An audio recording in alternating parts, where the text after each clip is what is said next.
ফিল্মি ষ্টাইলেৰ এটা ভয়ংকৰ ডকাইতি কাণ্ড এতিয়া মহানগৰী জোকাৰি পেলাইছে আৰু এই মুহূৰ্তত মই যদি কওঁ গণেশপাৰাৰ যিটো বাসগৃহত এই ভয়ংকৰ ডকাইতি কাণ্ড সংঘটিত হৈছিল মই তাত উপস্থিত আছোঁ আৰু এই মুহূৰ্তত মই কেইটামান ঘটনা ইতিমধ্যে দেখাবলৈ চেষ্টা কৰিম মই যদি কওঁ এই বাসগৃহটো যিটো বাসগৃহত এনেধৰণৰ ফিল্মি ষ্টাইলেৰে যিটো ডকাইতি কাণ্ড মুখত মাস্ক পিন্ধি এটা দল আহিছে এটা ডকাইতৰ দল আহিছে আৰু তেওঁলোকে মাৰণাস্ত্ৰ লৈ আহিছে আৰু এই মুহূৰ্তত এই বাসগৃহটো মই যদি কওঁ নিলগত যদি চাই আপুনি প্ৰায় 20 মিটাৰ দূৰত্বত আছে এইটো মূল ৰাজপথ আৰু তাৰ যদি সোৱে বাওঁৱে চাই দুটাকৈ বিলাসী এপাৰ্টমেণ্ট আছে আৰু এই বিলাসী এপাৰ্টমেণ্টৰ মাজলৈ আহি এটা এপাৰ্টমেণ্ট যিটো স্নেহাই ৰয় নামৰ যিটো এপাৰ্টমেণ্ট আছে সেই এপাৰ্টমেণ্টতেই আহি ভয়ংকৰ ডকাইতি কাণ্ড সংঘটিত কৰিছে গোটেই ভিতৰটো মই বাসগৃহৰ ভিতৰলৈ যাম আৰু কালিৰ দিনটোত কেনেধৰণৰ ফিল্মি ষ্টাইলে কেনেধৰণে বন্দুক দেখুৱাই অস্ত্ৰ দেখুৱাই কেনেধৰণে ডকাইতি কাণ্ড সংঘটিত কৰিছে আমি কথাখিনি বিৱৰণ ল'ম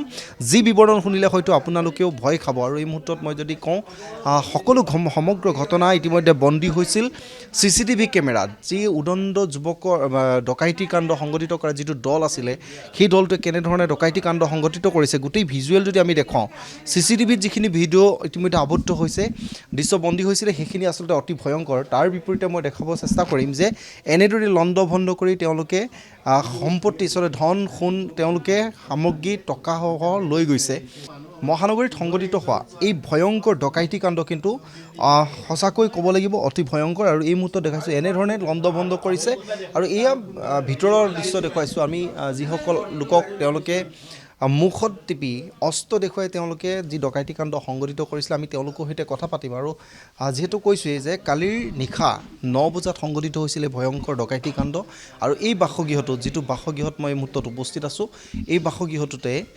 এনেদৰে ডকাইতি কাণ্ড প্ৰৱেশ কৰিছিল ডকাইতৰ এটা দল প্ৰৱেশ কৰিছিল আৰু প্ৰৱেশ কৰি তেওঁলোকে প্ৰতিটো কোঠালিত সোমাইছিল আৰু প্ৰতিটো কোঠালিত তেওঁলোকে লণ্ডভণ্ড কৰিছে প্ৰতিটো কোঠালিত তেওঁলোকে এনেদৰেই তেওঁলোকে সামগ্ৰীসমূহ ড্ৰয়াৰ খুলিছে তেওঁলোকৰ লকাৰ খুলি তেওঁলোকে সামগ্ৰীসমূহ চুৰ কৰিছে তেওঁলোকে লৈ গৈছে আৰু অস্ত্ৰ দেখুৱাই বন্দুক দেখুৱাইছে আৰু মাৰণাস্ত্ৰ চোকা অস্ত্ৰ দেখুৱাইছে আৰু তাৰ পাছত তেওঁলোকে লণ্ডভণ্ড কৰা দৃশ্য আমি ইতিমধ্যে দেখাইছোঁ এয়া এই বাসগৃহটোত যিটো গণেশপাৰাৰ যিটো স্নেহাৰয় যিটো এপাৰ্টমেণ্ট আৰু এপাৰ্টমেণ্টৰ দ্বিতীয় মহলাত থকা এই যিটো বাসগৃহ ইতিমধ্যে আমি দেখুৱাইছোঁ আৰু এই বাসগৃহতেই লণ্ডভণ্ড কৰি ডকাইতৰ দলটোৱে সামগ্ৰী লৈ গৈছে ধন সোণ আৰু টকা লৈ গৈছে মই অকণমান গোটেই ঘটনাটো যিগৰাকী মই অকণমান আপোনাৰ নামটো জানিব পাৰিম মনোজ দাস কি হয় আপুনি বাসগৃহ গাড়ী চলাওঁ হয় কালি নিশা গোটেই ঘটনাটো কালি নিশা কি সংঘটিত কেনেধৰণে সংঘটিত হৈছিল 9টামান বজাত আহি সোমাই আহিছে ডাইৰেক্ট তাৰপিছত কলিং বেল দবাইছে কলিং বেল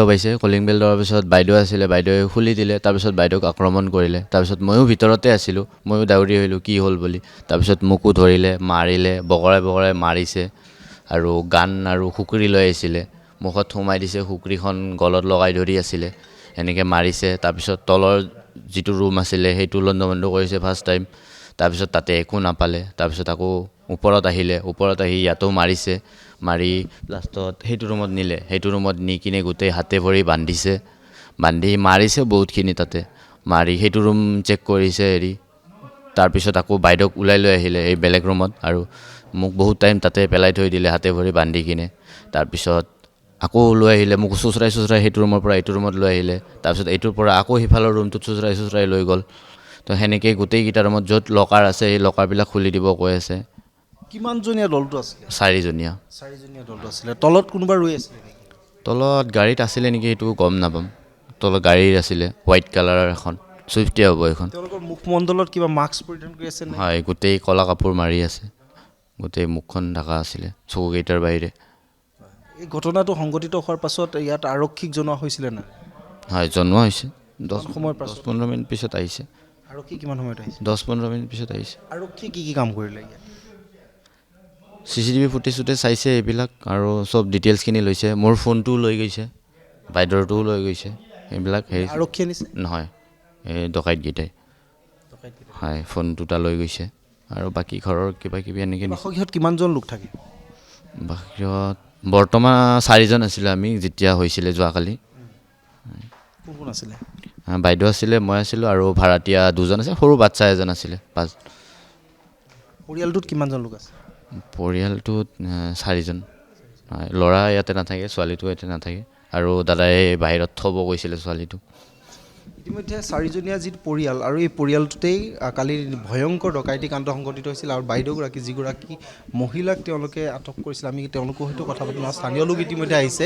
গোটেই ঘটনা শুনাৰ পিছত ইতিমধ্যে স্থানীয় লোক আহিছে আৰু CCTVত যিহেতু বন্দী হৈছিলে বহুকেইটা ভয়ংকৰ দৃশ্য, আৰু ইতিমধ্যে নিশা এনেদৰেই ইয়াত CCTVত বন্দী হোৱাৰ দৃশ্যখিনি ইতিমধ্যে সকলোৱে দেখিছে কেনেধৰণৰ ভয়ংকৰ দৃশ্য বন্দী হৈছিল। আৰু যিহেতু আমি কথা পাতিবলৈ চেষ্টা কৰিম, যিহেতু কৈছোঁ যে ইয়াৰ পৰা ফটাশিল থানাখনলৈ যদি চাওঁ আমি 1 কিলোমিটাৰ দূৰত্ব আছে, আৰু ইয়াৰ পৰা যদি আমি এই বাসগৃহটোৰ পৰা যদি চাওঁ 20 মিটাৰ দূৰত্বতে ৰাজপথ আছে। বাইদেউ মই অকণমান আপোনাৰ ওচৰলৈ আহিছোঁ। এই গোটেই ঘটনাটো কেনেধৰণে সংঘটিত হৈছিল? আপোনালোকে যেতিয়া আহিছিলে ডকাইতৰ দলটো প্ৰৱেশ কৰিছিলে, প্ৰথমতে তেওঁলোকে কি কৰিছিলে? প্ৰথমতে আহি মোৰ মুখত সোপা মাৰি ধৰিছিলে, তাৰপিছত পইচা বিচাৰিছিলে। পইচা বিচাৰি কেমেৰা দেখা পাই ওপৰলৈকে লৈ আহিলে, গেষ্ট ৰুমত লৈ গ'ল ফাৰ্ষ্টতে কেমেৰা দেখি, তাৰপিছত আকৌ ওপৰলৈকে লৈ আহিলে। মই তাতে পইচা নাই বুলি যিহেতু গম পালে, আহি তাৰপিছত আৰু সেয়া এই কি কয় ওপৰত আহিলে। তাৰপিছতে মোৰ ড্ৰাইভাৰটোক মাৰি মোকো সেইটো ৰুমত থৈছিলে, ছোৱালীৰ ৰুমত থৈ দিছিলে। তাৰপিছত সেই তাক মাৰিলে, মাৰাৰ কাৰণে মই পইচা অকণমান উলিয়াই দিলোঁ। এইটো ইয়ালৈকে আহি ময়ে খুলি পেলাই উলিয়াই দিছোঁ আলমাৰি। তাৰপিছত এইবিলাক সিহঁতে গোটেই হেৰি কৰিছে, লণ্ডভণ্ড সিহঁতেই কৰিছে, কৰি এইবিলাক হেৰি কৰিছে। যিটো বাসগৃহত তলত বা ওপৰত আপোনালোকৰ ভাড়াতীয়া আছে? ভাড়াতীয়া আছে। এই যিটো ইয়াতে হয়তো চাগে তেওঁলোকে প্ৰৱেশ কৰোঁতে তলৰ মানুহখিনিয়ে গম পাইছিলে? নাই পোৱা, নাই পোৱা। এনেই কুকুৰটোৱে ভুকে, বহুত ভুকে, গম পায় মানে কোনোবা এজন মানে গেটখন চুলেই ভুকে। কালি সিহঁতে কুকুৰটোৱে ভুকা নাই, তাতে সেইখিনিতে বহিয়ে আছে। এনেকুৱা সন্দেহ কৰিব পাৰি নেকি যে কোনোবা হয়তো সকলো জনা মানুহ, এইটো পূৰা কোনোবা জনা মানুহে কৰিব, কাৰণ এওঁ নাই বুলিওতো গম পাইছে। তাৰপিছত মোৰ এই আঙুঠি বিচাৰিছে, আঙুঠিটো খোলা যোৱা নাছিল কাৰণে আঙুলিকেইটা কাটি পেলাই ল'ব বিচাৰিছিল। মই বোলো মই চাবোনেৰে খুলি দিওঁ, খুলি দিলোঁ। তাৰপিছতে খাৰু খুলি দিলোঁ। মোৰ হাতত এনেকৈ ধৰিছিলে, ধৰোঁতে বোলে यहाँ पे क्या है, মই বোলো ছুৰী হে, चाहिए क्या, মই বোলে হা ছুৰী নিকালো, দিলোঁ এই পাত, মই বোলো এই পাতো লৈ লওঁ। তাক নামাৰি গোটেই হিন্দী ভাষাতে তেওঁলোকে গোটেই হিন্দী ভাষীয়ে হয় সিহঁতে। তাতে অসমীয়াত কথা কোনো পতা নাছিল? কোনো ধৰণে এটা শব্দও নাই শিকোৱা সিহঁতে। কি লৈ গৈছে আপোনালোকৰ পৰা? কি লৈ গৈছে? অলম'ষ্ট 1.5 লাখমান টকা নিছে, আৰু এই মই যিখিনি পিন্ধি থকা আঙুঠি 3টা, খাৰুযোৰ, মোবাইল 2টা, আৰু বাকী এনেকুৱা কিবা কিবি নিছে। এতিয়া এই হেৰি জুৱেলাৰী মানে এই হেৰি নিছে, অসমীয়া গহনা নিছে, আৰু সোণৰ অকণমান আছিলে সেইখিনি এতিয়া নিছে নে মই আলমাৰি ফালে চাব যাব পাৰোঁ। লৈ আহিছে তেওঁলোকে? হেৰি এই যে খুকুৰি বুলি কয় যে, কি কয় নেপালী, সেয়া খুকুৰি, আৰু পিষ্টল 2টা। পিষ্টল মই এটা বুলি ভাবিছিলোঁ, মোক যেনেকৈ চুলিত টানি হেৰি কৰি মাৰি আছে মই গম পোৱা নাই, পিষ্টল 2টাই আছিলে। পিষ্টল হেৰি হৈছে 2টা আনিছে, আৰু খুকুৰি সেয়া পিছত দেখিলোঁ এইবিলাক গম পালোঁ। নিশ্চিতভাৱে আমি কথা পাতিম। এইটো এটা যদি এপাৰ্টমেণ্টৰ কথা কওঁ, ইতিমধ্যে নিৰ্মাণৰত অৱস্থাত আছে, আৰু ইয়াতো বহুত শ্ৰমিক আছে। বহুত প্ৰশ্ন উত্থাপন হ'ব, কাৰণ এই যিটো কৈছোঁ যে মূল ৰাজপথৰ পৰা যদি 20 মিটাৰ দূৰত্বত এই বাসগৃহটো আছে, ঠিক একেদৰে যদি আমি 1 কিলোমিটাৰ দূৰত্বলৈ যাওঁ ফটাশিল আমবাৰী থানাখন আছে।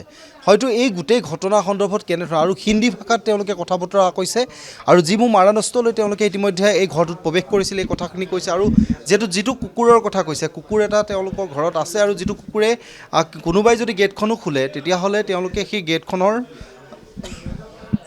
খোলাৰ পাছতো ইতিমধ্যে কুকুৰে খেদি যায়। কিন্তু তেনেস্থলত কালিৰ দিনটোত কুকুৰো নিমাত আছিলে। স্থানীয় লোক ইতিমধ্যে এই ঘটনা সংঘটিত হোৱাৰ পাছত মই কৈছোঁ যে স্থানীয় লোকো বহুত আহিছে। মই অকণমান আপোনাৰ ওচৰলৈ আহিছোঁ। আপুনি ইয়াৰে হয়? হয় হয়। এই ঘটনাটো আচলতে এনেধৰণৰ এটা ভয়ংকৰ ঘটনা, যিটো মাৰণাস্ত্ৰলৈ এটা ঘৰত প্ৰৱেশ কৰি, আৰু হয়তো প্ৰথম মহলাত আহি প্ৰৱেশ কৰিছে, প্ৰৱেশ কৰি এনেকুৱা কাণ্ড সংঘটিত হৈছে। কি ক'ব, মানে নিৰাপত্তাহীনতাত ভুগিব লগা হৈছে? নিৰাপত্তাহীনতাত ভুগিব লগা হৈছে আমাৰ এইখিনি বাসিন্দাই, আৰু আগতে এনেকুৱা ঘটনা হোৱা নাছিলে, এইবাৰে প্ৰথম হ'ল। গতিকে আমি যদি কওঁ অপৰাধজনিত ঘটনাটো প্ৰায় বৃদ্ধি পাইছে, আৰু এনেকুৱা ধৰণৰ চুৰ ডকাইতৰ ঘটনা সংঘটিত হৈ আছে। বাৰে বাৰে আৰক্ষীক কোৱা হয় যে পেট্ৰলিঙৰ ব্যৱস্থা কৰিব লাগে, পেট্ৰলিং যাব লাগে, পেট্ৰলিং থাকিব লাগে, সেইটো কথা কোৱা কিন্তু পেট্ৰলিং আজিলৈকে আহেনে? ইয়াত পেট্ৰলিং কৰেনে? পেট্ৰলিং হিচাপে মানে এনেই হেৰি আহে, গাড়ী লৈ আহে, পুলিচৰ গাড়ী লৈ। কিমান সময়ত আহে? কেতিয়াবা 7টা বজাতো আহে, গধূলি 7টা বজাত আহে, ৰাতি কেতিয়াবা এনে চাইৰেন বাজি আহে, 11টা 12টাতো অহা গম পাওঁ চাইৰেন বাজি। কিন্তু কি চাই কি নকৰে সেইটোতো নাজানো।